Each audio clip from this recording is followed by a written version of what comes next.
By now, you're already familiar with the first two universal laws, the law of divine oneness and the law of vibration. And if you have not checked out that video yet, I highly suggest you do, because it will help you connect the dots with this video. Because in this episode, I'm going to talk about the third universal law, the law of correspondence. And I guarantee you that it will completely expand your understanding regarding how the universe governs the life forces. But first, hi guys, welcome to Creating Inner Shangri-La. I'm Pooja, and in this channel we talk about self-development, self-growth, living a conscious and authentic life. I post 3 episodes every week, so do consider subscribing if you're new, and without any further ado, let's get started with the law of correspondence. So what is law of correspondence? Law of correspondence can be explained with this ancient saying which says, as above, so below. As within, so without. The law of correspondence states that whatever we have created in our life is all manifested on a subconscious level through all the actions we take because of the repetitive patterns which we carry out each and every day. All the external manifestations or worlds which we have created for ourselves is because of things which we do every day, as those things compounds over time, thereby creating our reality. The outer world we live in is the direct reflection of the inner world which we have created in our mind, either through emotions of gratitude, love and joy, or through negative emotions like grief, anger, jealousy, and emotions like that. All that happens to you in the long term is entirely based upon what is corresponding with the person inside you. Nothing can happen to you in the long term if it does not resonate or if it does not correspond with your inner self. This is some piece of information that has confused the hell out of you, I'm sure, because trust me, it confused me too. I mean, who in the right set of mind would want to live a life or would think of living a life which is unfulfilling and which is just paycheck to paycheck, hoping that everything would work out in the end, right?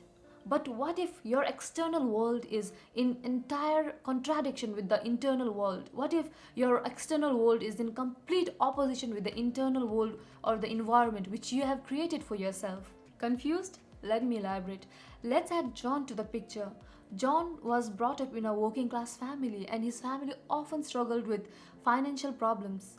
He was brought up with a mindset that it is difficult to earn money, and if you are not born rich, it is difficult for you to generate wealth. So John has this dream, he has this desire of living in a big house, and he often imagines himself living in this big house with all the things he can dream of, with all the luxury and comfort he can dream of. Yet John lives an average life, and it is really difficult for him to manifest his desired reality. He's imagining and he's doing his inner work, right? Where did he go wrong? Why is he not able to manifest that? We can clearly use the law of correspondence in this story. His external world was in complete contradiction or opposition with his internal world. Although he was trying to visualize and manifest the life of his dream, it was built around the mindset of lack and negative self-belief. It was not from a place of abundance, it was not from a place of gratitude and abundance, but rather from a place of lack and disbelief. He didn't have that self-confidence within himself to build the life of his dreams. This is the very reason why, if you can't change the internal world, it is very difficult to change the external world. If you don't change your inner critic, or if you don't change your inner self, you can't manifest anything you want in your life. It is really challenging to do that. Until and unless we don't learn our lesson, those repeating patterns or those experiences will keep on coming in our life, just like an uninvited guest outside your front door. Does that make sense? If we are often in a negative state of mind, feeling miserable and so sorry for ourselves, it will create a self-perpetuating reality in which it will give us what we feel and not what we really want internally. I know what your next question is. How to use the law of correspondence then, right? As discussed earlier, it is all about creating an external world that projects the internal world you have created for yourself.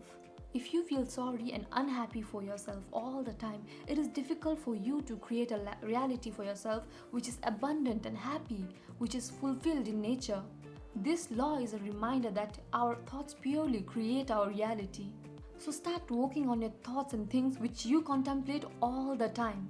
Face your fears and then dive deep within your shadow self. Self-reflection is key, and sometimes even if we feel like we know ourselves very well, certain emotions and thoughts are stored in a subconscious level and it is not accessible to us. So, in order to face your fears, you need to have an open mind and an open heart. So, do the inner work, whether it's meditation, yoga, journalizing, shadow work, breath work, or whatever that works for you. Build a commitment and a resilience to reprogram your subconscious mind, which has been constantly feeding on the external programming or belief system that does not resonate with you anymore, that does not resonate with creating the external world that you want to live.